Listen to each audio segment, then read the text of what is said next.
A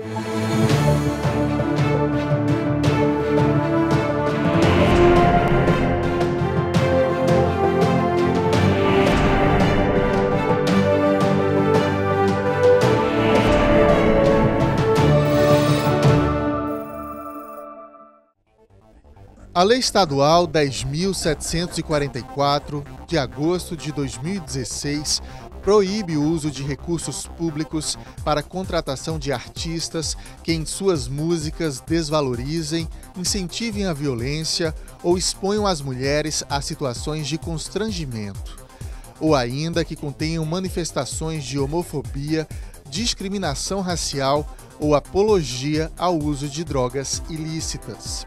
A autoria é do deputado Charles Camaraense.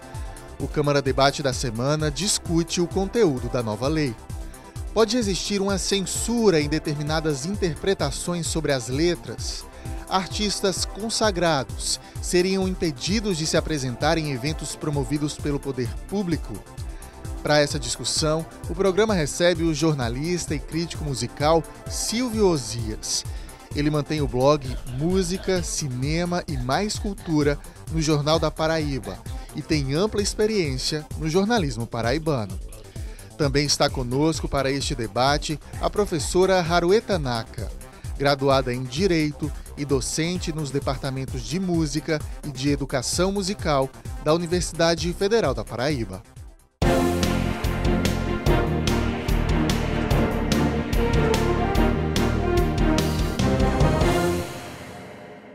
Você de casa que acompanha a nossa programação, seja muito bem-vindo a mais uma edição do nosso Câmara Debate.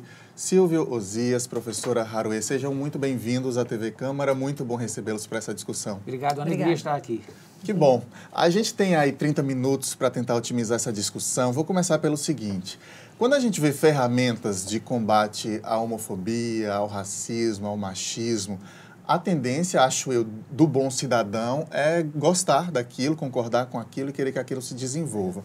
Uma lei como essa, a primeira interpretação talvez seja essa, mas aí surgem muitos questionamentos a respeito da interpretação das letras musicais, se seriam ou não, se encaixariam ou não nessas situações. Para a gente começar, então, eu quero pedir aos dois, em linhas gerais, quais as primeiras interpretações sobre a lei? Eu começo? À vontade, Silvia. Bom, em primeiro lugar, eu gostaria de dizer que racismo, homofobia e machismo, para mim, são coisas absolutamente abomináveis e inaceitáveis. Eu preciso dizer isso para que isso fique claro, não haja dúvida. Apesar de ter esse posicionamento, eu sou muito desconfiado com esse tipo de lei. Já disse isso num artigo que fiz na minha coluna, no meu blog, no Jornal da Paraíba Online.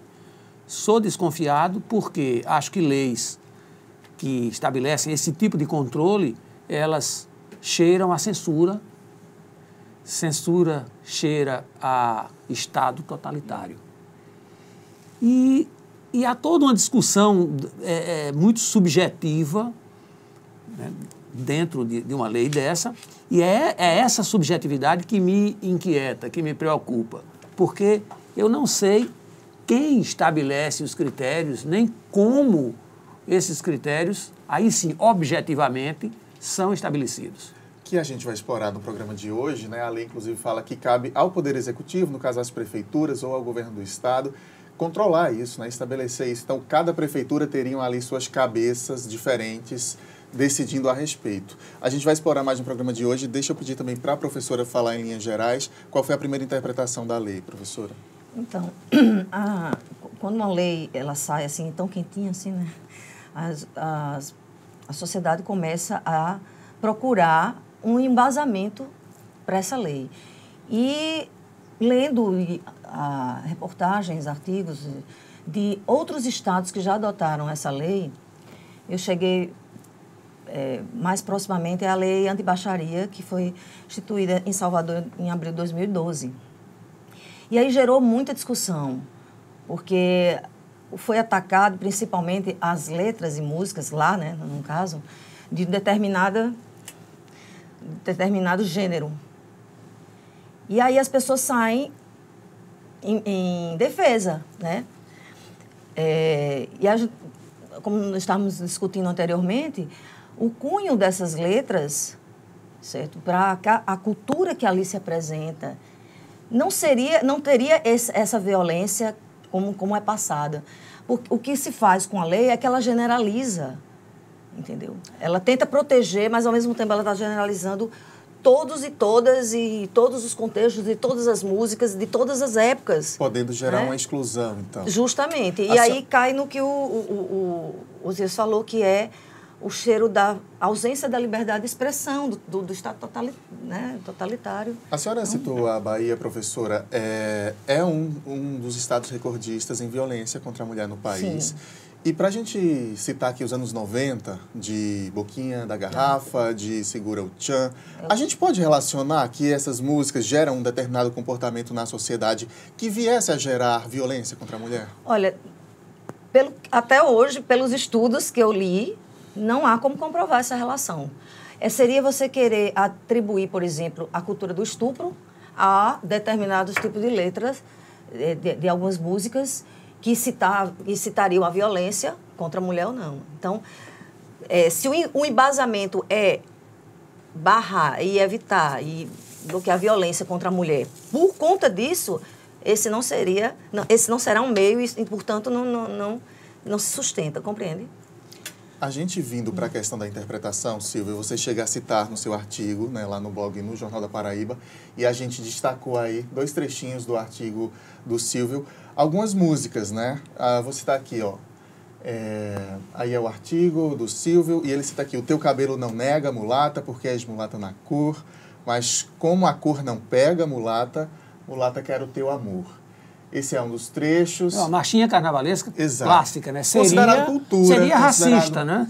Seria racista. Pelo raciocínio de hoje. Sim. Né? E a outra? A gente tem mais um trechinho aqui, né? Cabra que usa pulseira, no pescoço medalhão, cabra com esse jeitinho, no sertão do meu padrinho, cabra assim não tem vez Seria não. homofóbica, né? Sim. Segundo a lei. Luiz Gonzaga, é maravilha, esse é o shot dos cabeludos, é lindo. É dos anos 60, eu me emociono quando ouço, porque eu era criança quando via. Não tem nada demais. Eu acho que em leis desse tipo, existe o desconhecimento, sabe, das tradições do nosso cancioneiro. Das tradições de décadas e décadas e décadas, que atravessaram pelo menos um século inteiro, que é o século XX, das danças populares, do apelo erótico, sim, que essas danças têm. Você quer coisa mais erótica do que dançar forró? Do que um bate-coxa? Entendeu? E qual é o problema? Então, eu tendo a ser contra, sempre, esses controles. E eu, como sou bem mais velho do que vocês dois, eu já vi essa discussão com outras coisas que hoje são cultuadas. Deixa eu aproveitar e citar o Genival Lacerda, que você vem aí de décadas de experiência no jornalismo, e inclusive. E o Trio Nordestino, passei a noite procurando tu. O Genival tem Ela Deu Rádio, Sim. O Genival tem o que mais? Ele está de olho na boutique dela, Sim. né?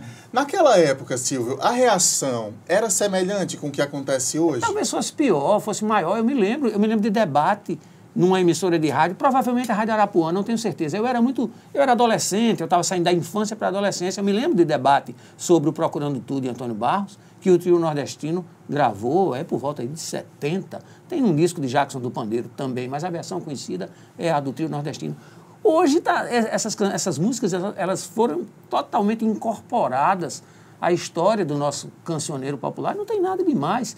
Está cheio. Forró de duplo sentido, tem Marinês, tem Luiz Gonzaga, tem Genival, tem no Trio Nordestino, tem Antônio Barros, tem todo mundo. O senhor está dançando armado, né? Algo mais ou menos assim, o verso. Puxa vida. Então, vamos proibir tudo?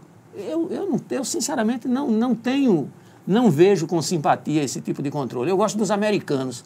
O blues é uma expressão fortemente erotizada e fala de outras coisas que também se enquadrariam nessa lei. Tem uma questão aí, se eu não me engano, de controle de letras que façam apologia a drogas ilícitas, isso, né? O blues está cheio disso.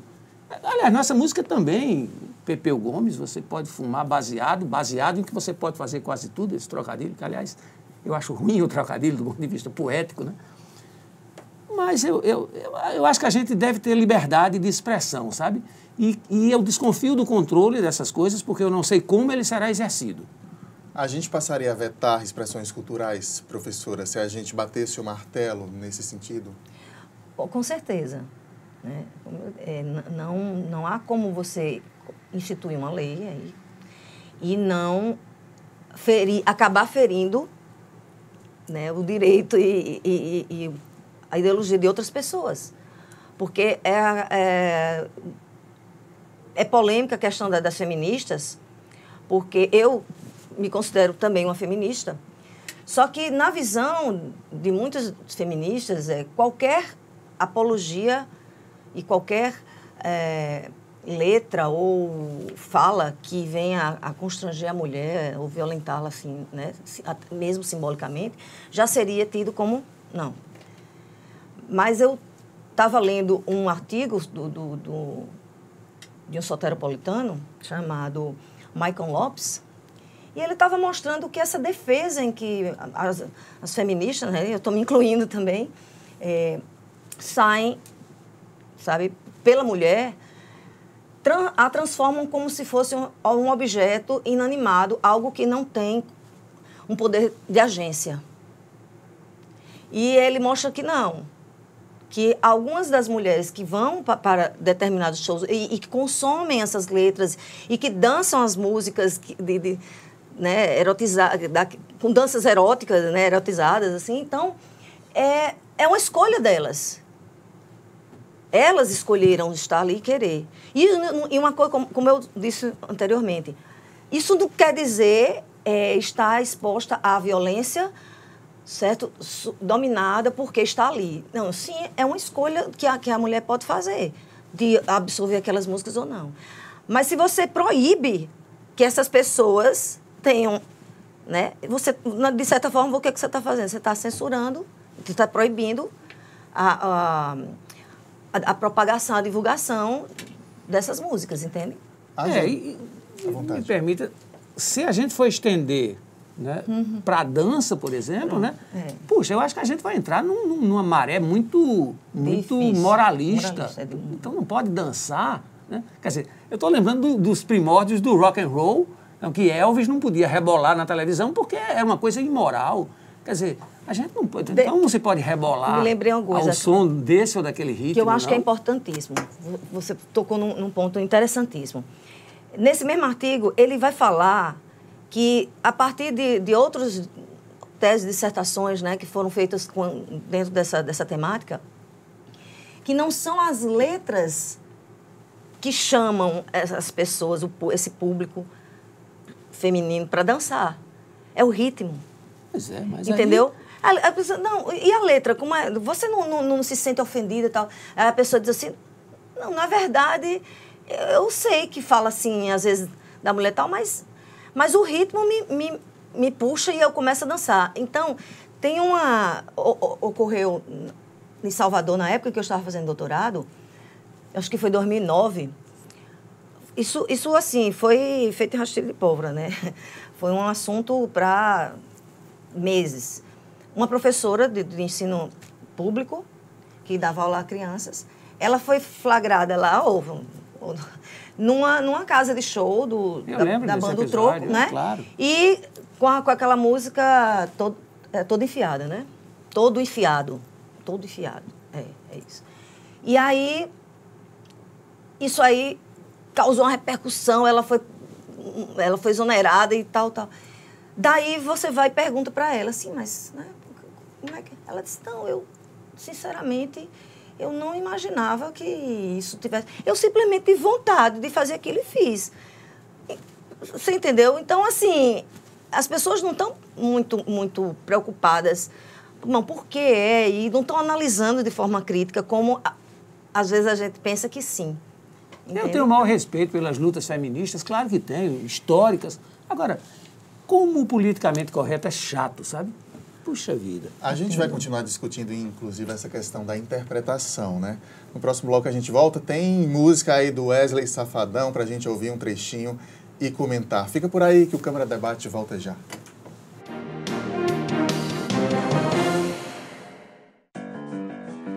Você fica constrangido quando encontra uma pessoa com deficiência? Então, está na hora de mudar. Deficiência não é doença e essas dicas são para você. Risque do seu vocabulário palavras como surdo-mudo, surdinho ou mudinho.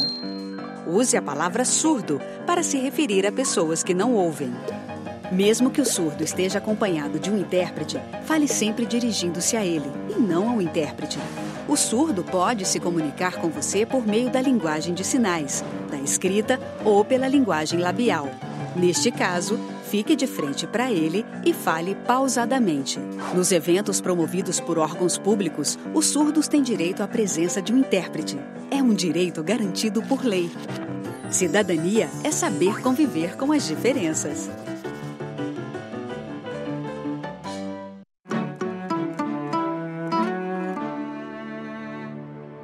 Hoje eu resolvi cantar pra essa cidade que resolveu morar em mim e que me faz bem ver o sol nascer na mão, no mar, na areia, sentir o sanhal a correr na minha veia.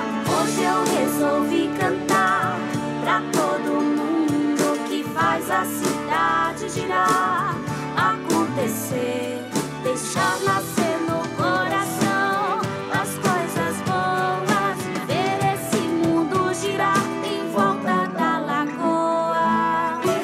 Nossa gente é feita de voz e a voz ressoa numa cidade feita de pessoas para as pessoas.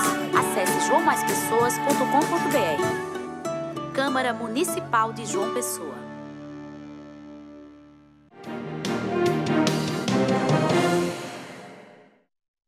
O Câmara Debate está de volta e esta semana a nossa discussão é sobre a lei estadual que proíbe a contratação com recursos públicos de artistas que em suas músicas desvalorizem, incentivem a violência ou exponham as mulheres a situações de constrangimento, ou ainda que contenham manifestações de homofobia, discriminação racial ou apologia ao uso de drogas ilícitas.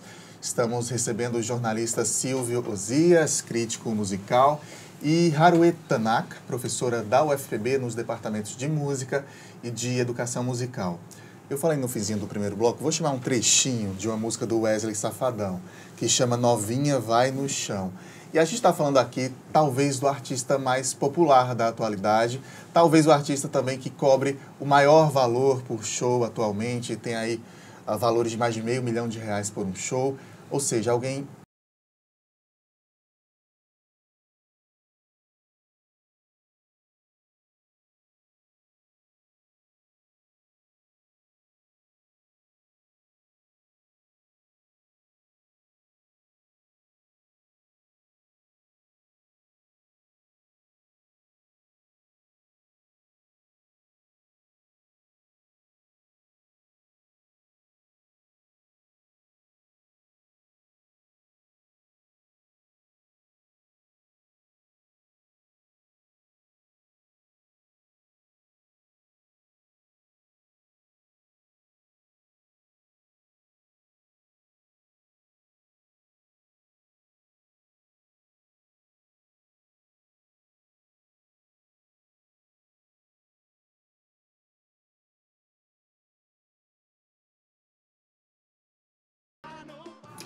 Tá aí. A gente separou essa música por um motivo muito simples. Durante a nossa reunião de pauta para definir esse programa, essa música gerou opiniões diferentes, né, entre os nossos jornalistas, entre a nossa equipe lá na redação. Primeiro, se a gente tiver a questão é a novinha vai no chão, né, que é o que diz quase que a música toda. Se a gente estiver falando aí de uma mulher maior de idade, dona da própria vida, e ela é jovem, sim, ela pode ser uma novinha, sim, acho que não é possível questionar se ela quer dançar até o chão, ou em cima da mesa, ou na boquinha da garrafa, ou o que quer que seja. Mas aí também surgiram opiniões do tipo, é um incentivo à erotização precoce, ou pode estar incentivando aí uma desvalorização da mulher, desvalorização no que seriam os valores atuais de uma sociedade, né? Ou de quem se julga correto numa sociedade. Aí, professor, eu quero começar pela senhora, pelo fato da senhora ser mulher. Uma música como essa, e aí a gente vem para a coisa da interpretação, uma música como essa está denigrindo a sua imagem, a senhora se sente incomodada com o fato desse estímulo a um tipo de dança, a música puxando a dança ali? Não, de modo algum. E aí, como você está falando, que, digamos, pelo que eu entendi, você está falando de adolescentes, né? De pessoas que vão para esse show, mas que não têm ainda uma cabeça formada para saber, digamos assim, se isso aí é um parâmetro ou não, né? E eu digo a você que é o tipo do posicionamento que não me parece que cabe a quem está expondo ou quem está vendendo esse produto, e sim a quem está consumindo. Ou seja, eu tenho uma filha de 16 anos que foi ao show do Wesley com uma amiga, né? As duas foram lá para assistir. E aí eu falei, minha filha, mas você vai no show, tem muita gente, é perigoso. Tal. Aí ela disse, porque você vai estar sem os pais e tal. Ela disse, não, mãe, mas foi tudo muito tranquilo. Depois que ela... Foi ótimo. Não houve nenhum tipo de briga, não houve nada. Quer dizer... Então, e você tem, como pai e mãe, você tem a obrigação de orientar os seus filhos.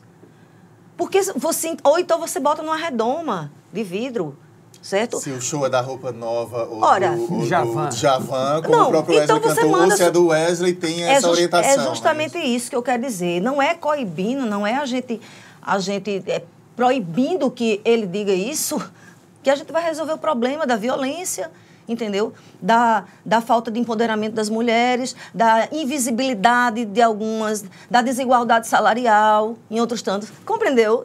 Na minha visão, não é a música e a letra que faz as coisas estarem como estão. É muito mais profunda e complexa, essa entendeu? Questão. A questão. Ô, Silvio, e quando a gente está falando em Wesley Safadão, ou em Valesca Popozuda, ou em Anitta, a gente está falando de cultura? E por que há uma resistência de uma parcela da sociedade em aceitar isso? Você veja, eu não conhecia ouvir essa música pela primeira vez agora. Não vejo nada demais. Sinceramente, não vejo. Aliás, pelo que você disse antes, eu me preparei para uma coisa agressiva, uma coisa grosseira, não vi nada demais.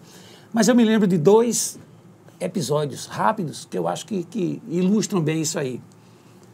Em 1975, no dia em que eu estive pela primeira vez perto de Gilberto Gil, numa entrevista coletiva no Teatro Santa Rosa, eu tinha 16 anos, Gil tinha 33, tinha um jornalista daqui que disse, Gil, quando a gente pensa na boa música brasileira, a gente lembra de você, de Caetano, de Chico, de Jobim, citou um monte de gente.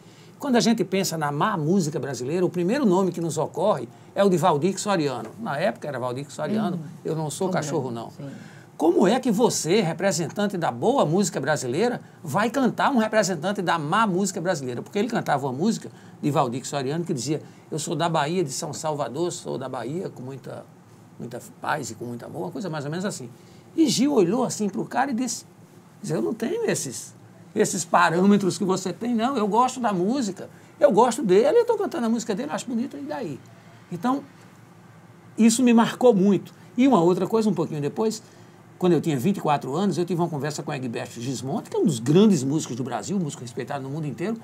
Eu, ainda muito jovem e ainda muito cheio desses preconceitos. E puxei essa conversa sobre a má música brasileira. E Egberto disse, como você está equivocado, o bom na música brasileira é que tem tudo isso. É que a música brasileira é rica na sua desigualdade. E é essa desigualdade, ou é o conjunto dessa desigualdade que nos faz tão grandes. Foi definidor para mim foi definidora essa fala de Egberto Gismonti. Eu nunca esqueci dela. Uma lei como essa, Silvio, talvez, e aí você que tem de fato décadas de experiência com jornalismo cultural, inclusive, talvez indiretamente beneficie determinados artistas, considerados talvez de uma elite ou talvez de uma música mais de maior qualidade, pelo menos o que considera aí os critérios da sociedade, e que de fato tem pouco espaço na mídia, né? Vou citar alguns aqui que a gente recebeu de um ano para cá no nosso Câmara Aberta: a Natália Bellar, o Wister Galvão, a Maria Juliana, a Gitana Pimentel, para passar alguns artistas que têm um trabalho incrível e que às vezes não tem tanto espaço. Talvez eles fossem indiretamente beneficiados e merecem mais espaço, sim, mas acho que uma lei como essa não seria a solução. A gente estaria, de fato, vetando uma outra expressão cultural. Porque tem a questão também do público, né? Do tamanho do público que cada artista, por razões distintas, consegue conquistar, né? E das razões que levam a contratar artistas que têm realmente um público grande na hora de fazer essas grandes festas populares. Eu não vejo nenhum problema nisso. Então, o da vez, me parece que é o Wesley Safadão. Não sei da permanência dele. Eu acho que o tempo também resolve essas questões. Eles ficam ou não, eles passam ou eles ficam. Quem vai estabelecer isso é o tempo, é o próprio público. São outros modismos, é o gosto né, das pessoas. Isso tudo acontece naturalmente, né? Então, tem grandes artistas de grande talento, mas que não tem público. Então não adianta, você não vai botar esse artista numa festa popular com 50 mil pessoas, com 100 mil pessoas, porque não vai surtir efeito. Você bota os artistas que são amados por um grande público. Eu acho isso absolutamente natural. Eu não gosto, eu tenho muito medo também dessa discussão de critérios estéticos, porque eu não sei quem vai reger essa discussão e quem vai estabelecer esses critérios estéticos. Eu também desconfio muito deles.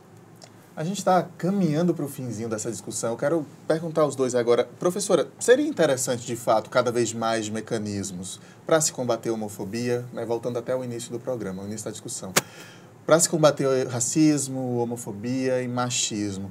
Mas uma lei tentando estabelecer critérios como essa que passou a valer desde a semana passada aqui na Paraíba, já foi promulgada, né? Resolveria, ou a gente conseguiria chegar num padrão de lei, num formato de lei que pudesse não vetar ninguém ou não atingir ninguém? É como eu disse, o interesse, né, do Estado, o interesse do legislador ao fazer isso tem um cunho protetivo à sociedade, obviamente. Né? Disso ninguém duvida.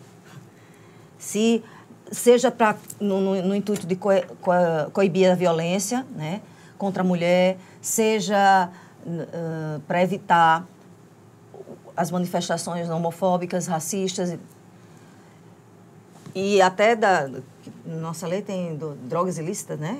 Apologia a drogas ilícitas, algo assim. Então, é compreensível. Só que eu volto a dizer, uma lei nunca vai atender a todos e os interesses de todas as pessoas. Compreende?